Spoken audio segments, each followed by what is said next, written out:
বীৰ লাচিত থানাৰ সাংগঠনিক সচিব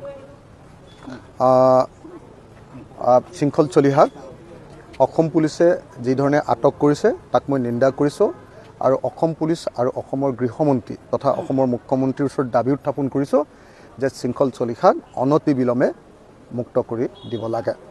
আমাৰ দুলীয়াজনৰ যিটো ঘটনা ঘটিছে এই ঘটনাটো দুৰ্ভাগ্যজনক।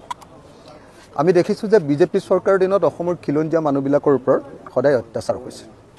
বিজেপি চৰকাৰৰ দিনত অসমৰ খিলঞ্জীয়া মানুহবিলাকে মাৰ খাবলগীয়া হৈছে আৰু বহিৰাগত মানুহবিলাকে বনিয়াবিলাকে যিবিলাকে বেপাৰ কৰিবলৈ ইয়ালৈ আহিছে তেওঁলোকে আমাৰ অসমীয়া মানুহৰ ওপৰত হাত তুলিবলৈ সাহস কৰিছে, আমাৰ খিলঞ্জীয়া থলুৱা মানুহৰ ওপৰত হাত তুলিবলৈ সাহস কৰিছে।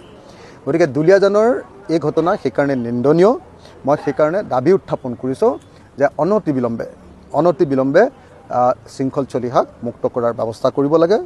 মুখ্যমন্ত্ৰীৰ ওচৰত দাবী জনাইছোঁ। মই শিৱসাগৰৰ বিধায়ক হিচাপে দাবী জনাইছোঁ, ৰাইজৰ দলৰ সভাপতি হিচাপে দাবী জনাইছোঁ আৰু আশা কৰিছোঁ যে অতি সোনকালে চৰকাৰে এই সম্পৰ্কত এটা সিদ্ধান্ত গ্ৰহণ কৰি আমাৰ শৃংখলক উলিয়াই দিয়াৰ, মোৰ ভাই শৃংখলক উলিয়াই দিয়াৰ ব্যৱস্থা কৰে।